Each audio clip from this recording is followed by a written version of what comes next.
Hey, what's going on out the YouTube family? This is Samuel here representing Team JVS. I'm back here again for another movie review, but this is not the movie review y'all probably expecting, which is Tenet, but something that kind of like reminds me of Tenet, which I've never actually officially reviewed until now. And this is going to be a spoiler-filled review because this movie came out in 2010, and I'm talking about Inception.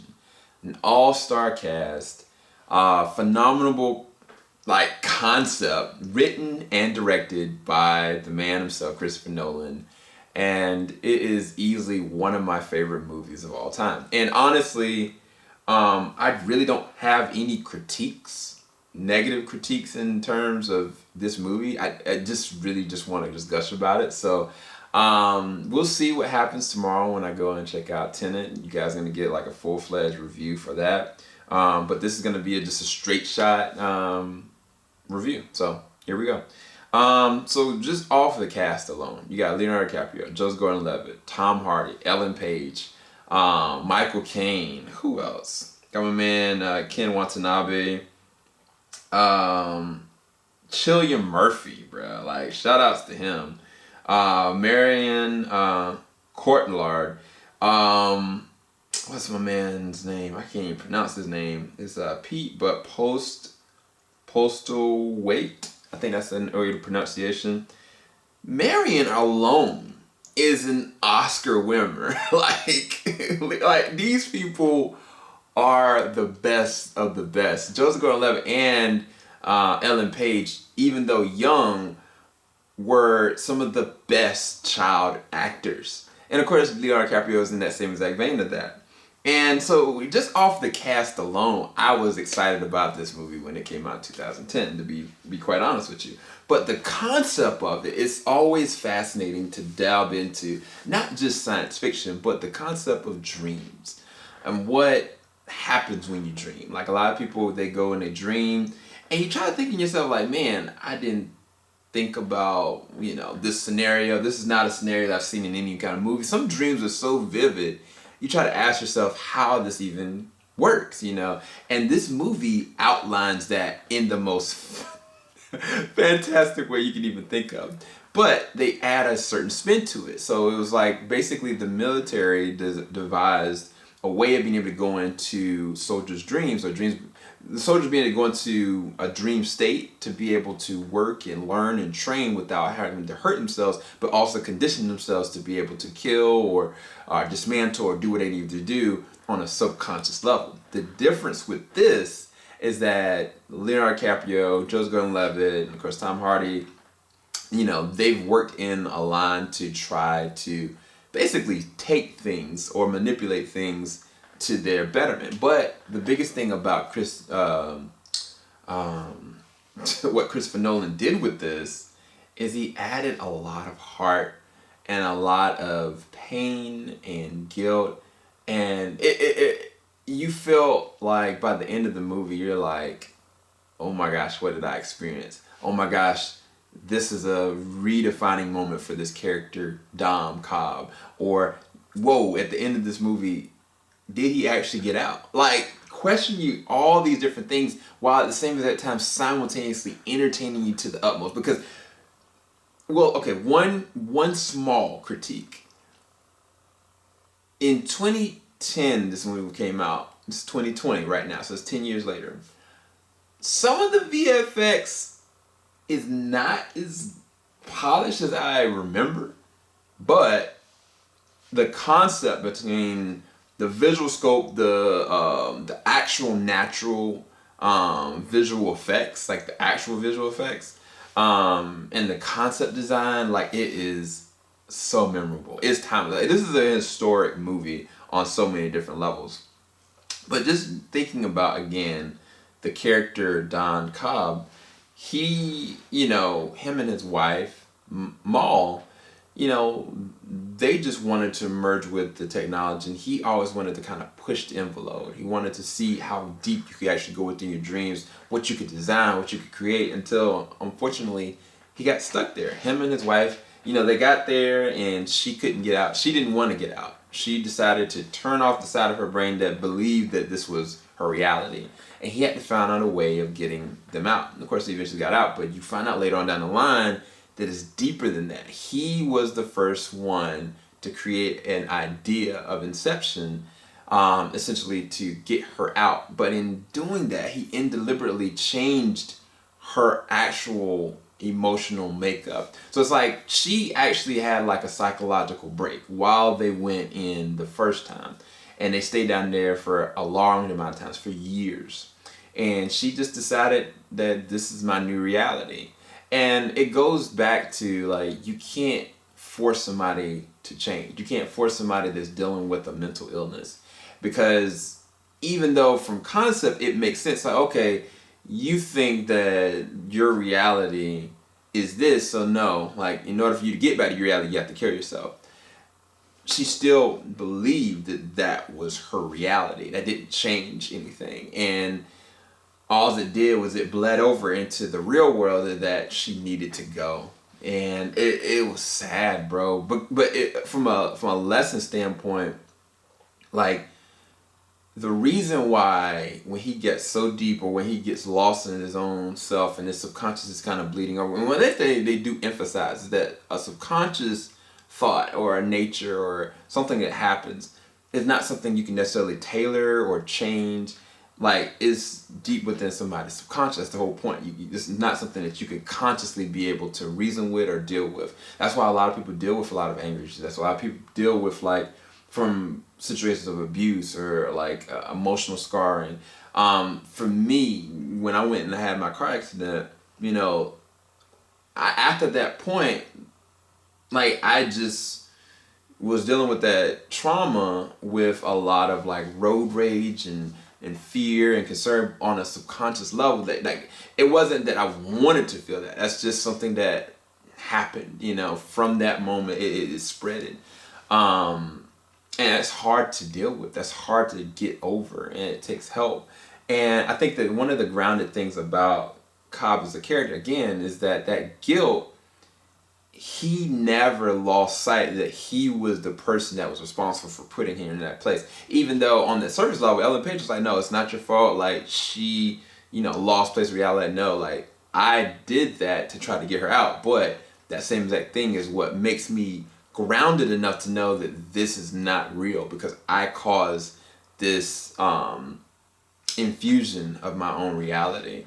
And I thought that was profoundly amazing and beautiful. And then even Ellen Page's character is so smart and engaging and caring, and it's just interesting to watch her from a chemistry standpoint work off of Leo very well. Like, they were going tit for tat, and it showed a lot of different, like, man, levels to what Ellen Page can really do from an acting standpoint. And I've been watching her since Hard Candy. Like, she's a powerhouse. Like, she this is one of her best roles, to be quite honest with you. And I think back then when I watched it, you know, I kind of thought like, yeah, it was okay, but she actually was the make or break whether or not this could actually pull through. Because when she went into Leo's subconscious the first time, she started asking these questions like, what are you doing? Why are you told me not to mess with memory, so why are you going?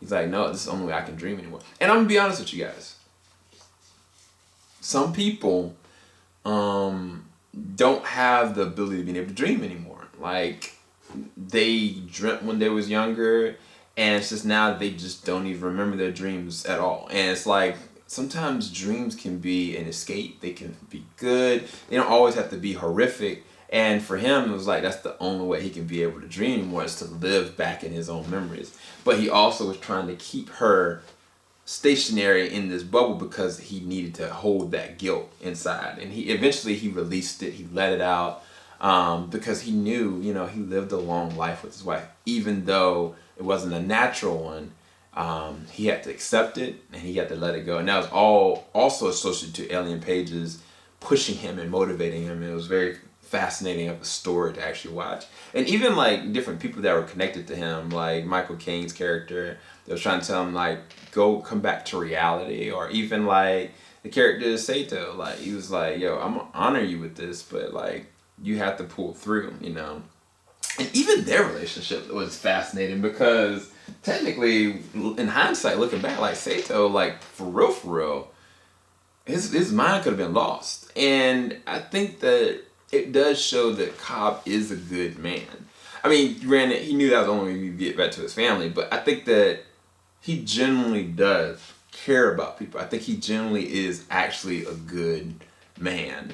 And I thought that was fascinating about his character because as much as he caused a lot of the issues that they were dealing with, he also was an intricate part about keeping everybody preserved and safe, as any good leader would. Like, he's flawed, absolutely. But the character interaction is just amazing because the movie starts off with him and Saito, Ken Watanabe's character, and the thing about that, I was just like, yo, this is insanely... Like, the beginning, I was like, what is really going on the first time I watched it? And then I was like, whoa, these are the same exact dudes. Later on, when you see them on like, I think it was the plane or something later on.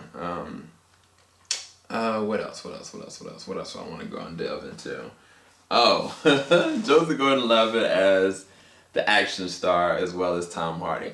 Now, Joseph Gordon-Levitt had one of the most memorable like action scenes that'll ever happen in theaters. Probably like on the same level as Keanu Reeves as Neo in The Matrix 1. Like him and Carrie-Anne Moss in their gunfight. Like that's just one of the most memorable action moments of all time. And this one was definitely a zero gravity turning like fight scene. Never happened before. Insane. The rig that they actually had to do to design that. But at the time, the thing that makes that scene so engaging wasn't so much the fight, is that there was always a ticking clock. Because the concept is you got different levels of the dream state. Like at one point, you know, you got the thing going on in the van, and my man Yusuf trying to protect them. Yo, low key, Yusuf was the clutch because Yusuf protected them. Like, he didn't have but one gun, and he's driving a van. He ain't driving like a sports car or sports van. Like, he's driving a van, and that joint flipped over. He still kept it moving. So he low key is like the man, and as well as he was also the chemist. But I'll get into the breaking downs of that. Anyway, he was doing that.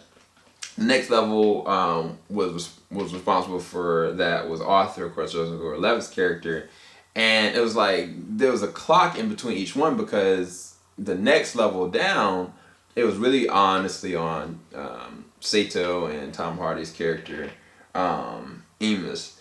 But the thing is like when your boy Joseph Gordon-Levitt was fighting, I was like, yo, if he messes any of this up, everything that they're doing on the third level doesn't matter. Everything he's fighting for on the first level doesn't matter. Like, he's the in-between buffer, and he's literally doing all this by himself. Like, he had no help at all. And I thought that was really interesting. Between Yusuf and Arthur, they literally only just had each other, like, doing it on their own.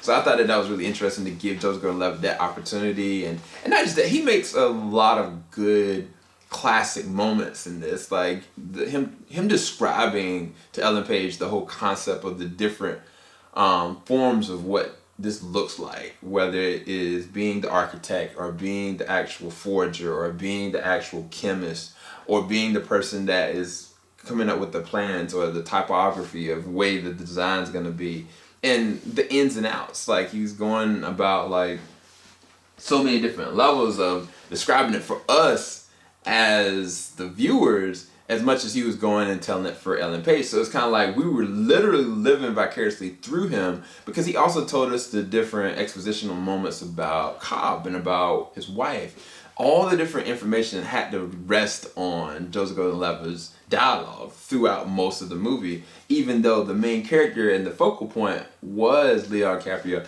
At certain points, it was also on Ellen Page, because she's really dealing with this from, like, if we were the person going in, hearing this from somebody, and like working with Leonardo DiCaprio, that's how it kind of felt. We living through Ellen Page. And that's one of the things about the way that they handle every single one of the characters. The characters are precisely done. Even Cillian Murphy's character, because with Cillian Murphy's character, Robert Fisher, like, he's the one they're trying to do Inception on.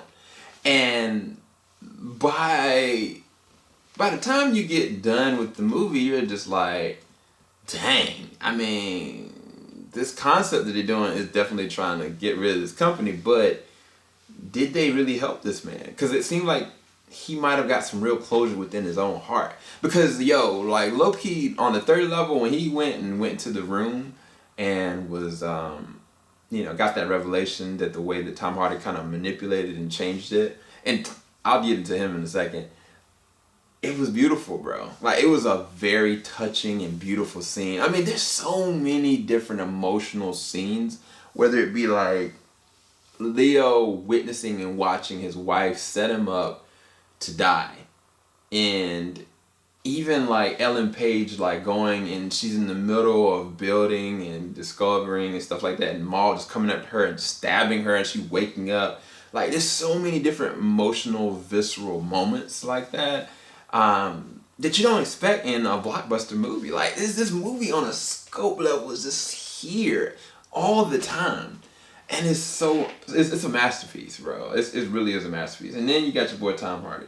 Tom Hardy, bro, I didn't give him enough credit. Going back in hindsight looking at this, I see why Christopher Nolan put him in the role that he did for Bane, because his action moments, bro, like, from being a forger, like, it's weird. Like, he was the connective tissue. He was also the one that was talking with Leo's, like, giving him more grounded feedback on how Inception could work, because he never doubted it. And he also understands how to manipulate and how to unwind and how to unpack. Like, he has a grave imagination, and from an intellectual standpoint, like, certain things he claims he didn't know, but he really was the connective tissue to make this actually work. Because if it was just Leo trying to conceive it, it wouldn't have worked. So he worked as the perfect forger. But then from a physicality standpoint, his action scenes were amazing. Like, he's like, yo, I ain't never forget that joke. In the trailers, I think the first time I saw it was when Gordon-Levitt's Arthur was sitting there trying to, fire and shoot at this one specific one. He was like, you gotta have more imagination. And like I was saying, he just pulls out a grenade launcher. I was like, yo, that's classic. But when they got to the third level, that was when I was realizing, yo, Tom Hardy was putting in work. And I didn't know. Like, I really was, I don't know if it was, like, because there was so much going on, but now in hindsight, paying attention, yo, he was putting in work with this army. Like, he was going and doing stuff. Because I think that when things are just going through like that, you don't really pay too much attention. And not just that, it was in the snow, they were wearing whites, you couldn't really tell, but Tom Hardy's character was an enforcer. Like, he was putting in work. And like, I was like, yo, he's killing the game. But I mean, I still can't get over the character that Marion played in Maul, because Maul, from the very beginning, you understood there's a love-hate relationship that we have as viewers when it comes to her. We empathize, we want to understand why is she a part of his subconscious, why is she sabotaging all of his missions, and what is the source of her pain. Then when you get the realization of it, you realize she was sick, you realize that all these different kind of refining things about her that were great, but ultimately it put them in more detriment than anything. And I think that that's what makes her character so layered, because it's not just she was this crazy part of his subconscious. Like, no, this was his world, it was his life. And he wanted to live in and with her, even though she was actually still the same sick person that wanted to keep him in this state that he knew he couldn't stay in. But then you got the parts of this that you question, which I find very fascinating. Like, I don't know if you caught it. I mean, most people probably seen this movie. I don't know how many times. But when Cobb went and got his first induction of the serum that the chemist made, and Sato, like, he initially was spinning, like, the top, and like it fell down to the ground, but Sato came up to him and was like, are you okay?